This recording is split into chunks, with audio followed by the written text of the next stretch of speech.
रात का अंधेरा महल पर इस तरह छाया हुआ था जैसे किसी ने पूरी दुनिया को सियाह चादर में लपेट लिया हो। हवा रुक रुक कर चल रही थी और हर झोंका अपने साथ एक अजीब सी बेचैनी ला रहा था। सुल्तान जफरुद्दीन अपने तख्त पर तन्हा बैठा था। उसके आसपास सोना था, दौलत थी, ताकत थी, मगर उसके दिल में एक खालीपन था जो उसे अंदर ही अंदर खा रहा था।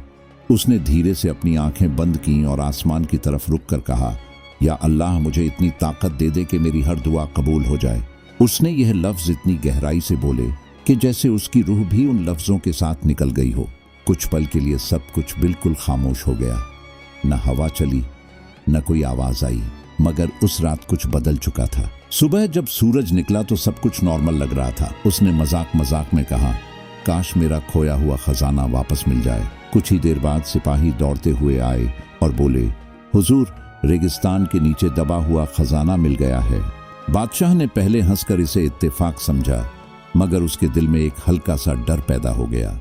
फिर उसने कहा, काश मेरा दुश्मन खत्म हो जाए। और शाम तक खबर आ गई कि उसका सबसे बड़ा दुश्मन अचानक मर गया। अब उसके चेहरे की मुस्कुराहट गायब हो चुकी थी।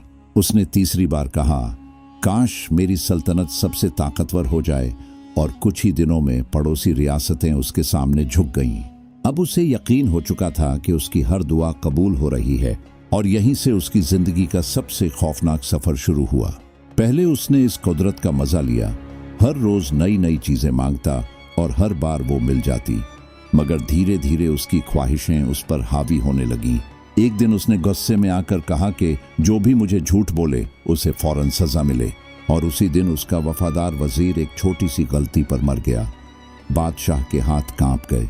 उसे एहसास हुआ कि उसके अल्फाज अब सिर्फ अल्फाज नहीं रहे, वो तकदीर बन चुके हैं। उसने लोगों से मिलना कम कर दिया क्योंकि अब हर लफ्ज उसके लिए खतरा बन गया था। एक दिन एक गरीब औरत रोती हुई उसके पास आई और बोली, मेरे बच्चे भूख से मर रहे हैं। बादशाह का दिल पिघल गया।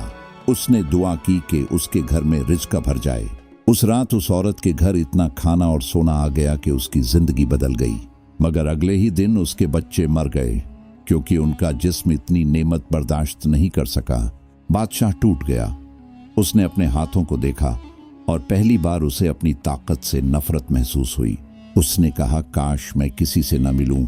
और उसी पल महल के दरवाजे बंद हो गए। वो कैद हो गया अपनी ही दुनिया में। दिन गुजरते गए और उसकी आंखों के नीचे साए गहरे होते गए। उसका दिल बोझ से भर गया। उसने एक दिन हिम्मत करके कहा, या अल्लाह मुझे सच दिखा दे। और उस पल उसकी दुनिया बदल गई। उसने देखा कि उसकी हर दुआ किसी की बर्बादी बन रही है। उसने देखा कि लोग उससे नहीं बल्कि उसकी ताकत से डरते हैं। उसने देखा कि उसकी बेटी उससे छुपकर रो रही है। उसका दिल टूट गया। उसने चीख कर कहा, या अल्लाह मेरी दुआ कबूल मत कर। मगर कोई जवाब नहीं आया क्योंकि उसकी वो दुआ भी कबूल हो चुकी थी कि हर दुआ कबूल हो। अब वो फंस चुका था। उसने अपने आप को कमरे में बंद कर लिया। उसने खाना छोड़ दिया, सोना छोड़ दिया, मगर सोचना नहीं छोड़ सकता था और उसका हर ख्याल दुआ बन रहा था। एक दिन उसने सोचा, काश मैं मर जाऊं। और उसका जिस्म धीरे धीरे कमजोर होने लगा। उसने जल्दी से अपने ख्यालात को रोकने की कोशिश की। उसने अपने आप को जंजीरों से बांध लिया, मगर दिमाग को कौन रोक सकता है। उसका हर ख्याल एक तीर था जो दुनिया को चीर रहा था। और फिर एक दिन उसने सिर्फ एक लफ्ज सोचा, खामोशी। और उसी पल पूरी दुनिया खामोश हो गई। हवा रुक गई, आवाज रुक गई, वक्त रुक गया। बादशाह तन्हा रह गया, बिल्कुल तन्हा। उसने चीखने की कोशिश की मगर आवाज नहीं निकली। उसने भागने की कोशिश की मगर जगह नहीं बदली। उसने समझ लिया कि यह उसकी सजा है। और फिर पहली बार उसने दिल से दुआ मांगी जो ख्वाहिश नहीं थी।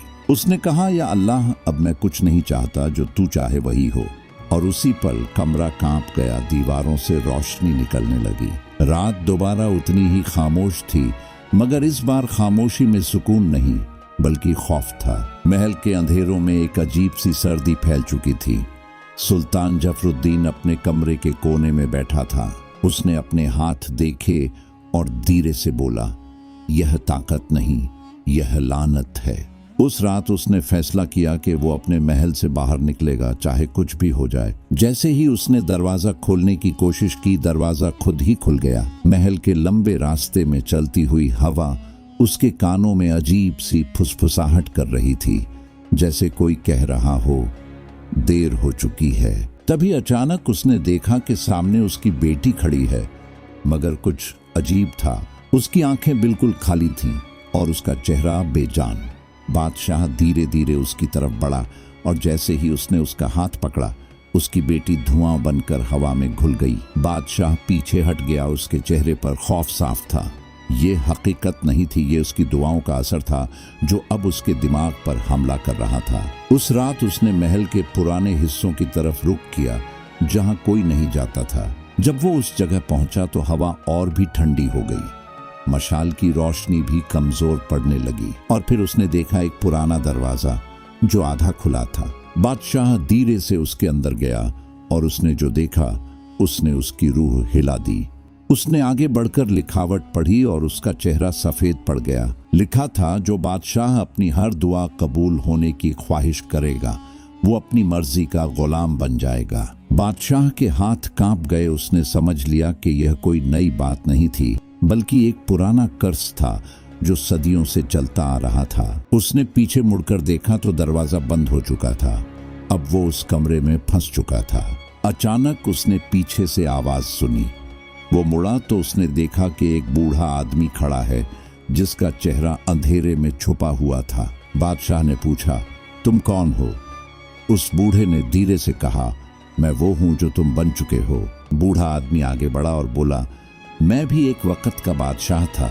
मैंने भी यही दुआ मांगी थी और फिर मैं अपनी ही दुआओं का कैदी बन गया।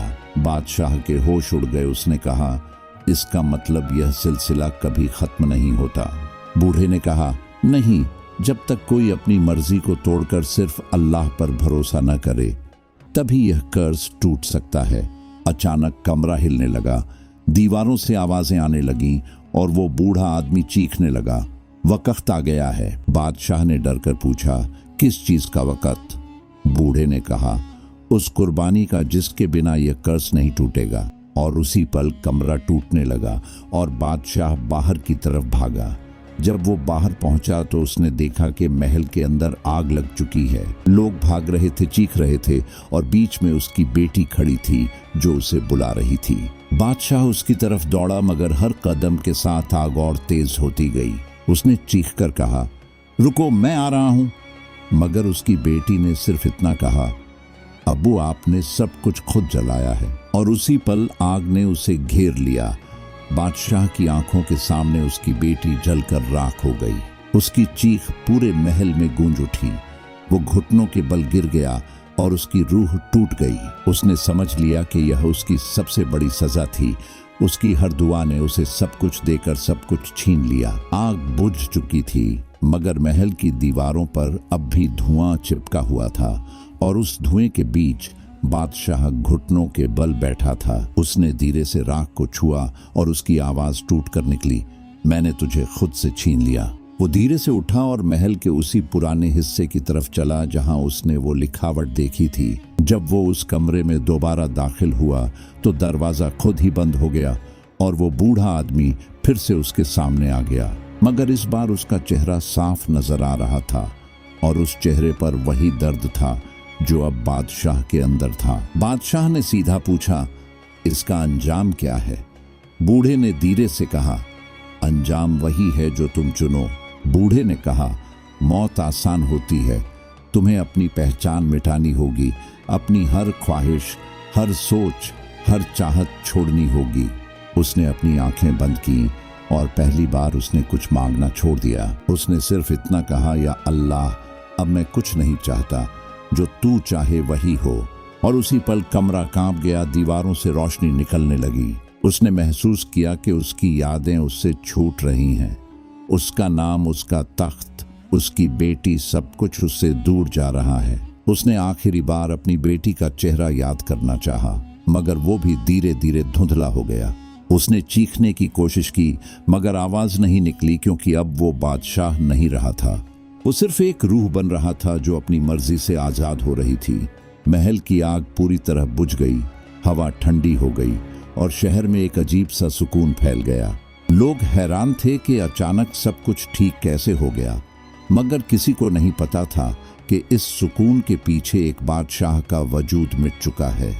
सुबह जब लोग महल के अंदर गए तो उन्हें सिर्फ एक खाली तख्त मिला और जमीन पर कुछ राख जिसे हवा धीरे धीरे उड़ा रही थी, और उस राख के बीच एक पुरानी सी लकीर बनी हुई थी, जैसे किसी ने अपनी कहानी लिखकर मटा दी हो।